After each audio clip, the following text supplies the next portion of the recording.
The Galactic Unity Station was a marvel of civilization, a sprawling hub where thousands of species mingled in peace, sharing trade, culture, and knowledge.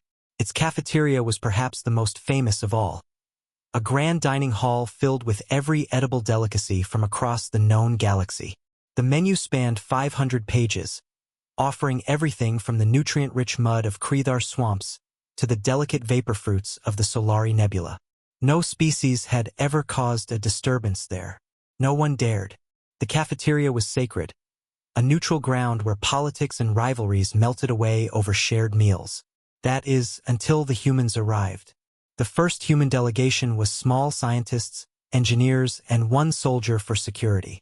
They wore their polite smiles, practiced diplomatic gestures, and gave their introductions with care. The other species had been cautious but intrigued. After all, Earth was a newly contacted world, still considered primitive by galactic standards. It wasn't until lunchtime that anyone realized how dangerous humans could be. Dr. Reyes, a human biologist, carried with her a small cooler marked with warning stickers in English and Spanish. She placed it on the counter and said cheerfully to the cafeteria steward, "Just need a place to heat this up." The steward, a gelatinous Glorin, blinked nervously with its dozen eye stalks. "Outside food is not common practice." Reyes just smiled.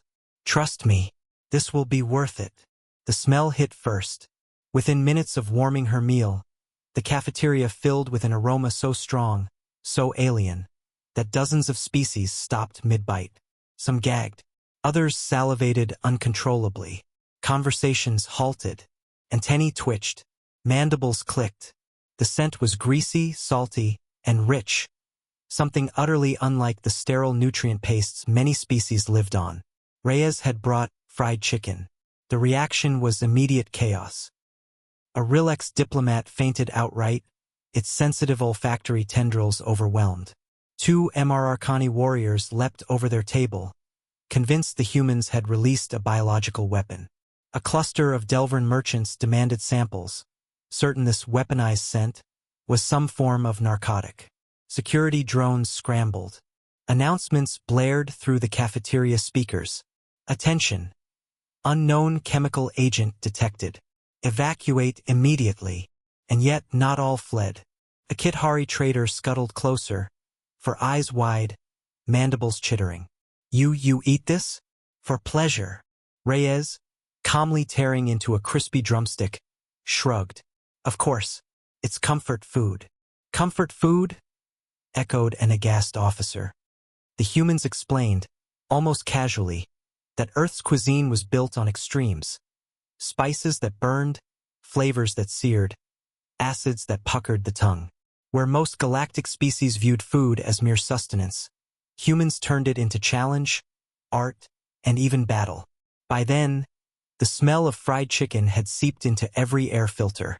Dozens of species were reacting unpredictably. Some went into frenzied hunger. Others became delirious, laughing or crying. A pair of peace delegates began brawling over who would taste it first. Reyes offered a piece to a brave volunteer, a reptilian Zatherguard. He sniffed, hissed, and cautiously took a bite. Moments later, he collapsed. Gasps filled the hall. Medical drones rushed forward, scanning him frantically. Heart rate spiking, temperature rising, muscles twitching. The guards raised weapons until suddenly the Zather shot to his feet with a roar. "Another!" He snatched the bucket of fried chicken and devoured it in a frenzy, grease dripping down his fangs. His eyes blazed with something primal.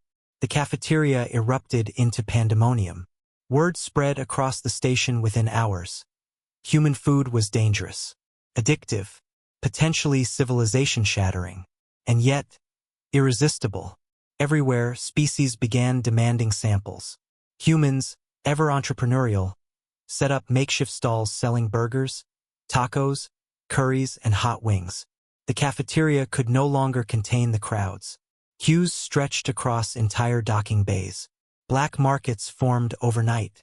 Soon, species who had never interacted were trading violently for spice packets and barbecue sauce. Smuggling rings grew. Cafeteria riots broke out.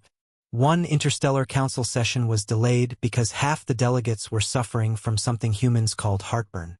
The Galactic Unity Station, once a model of harmony, was now destabilized by a bucket of fried chicken. When the council finally summoned the human delegation, their voices thundered across the chamber. "You have unleashed chaos upon this station," one shouted.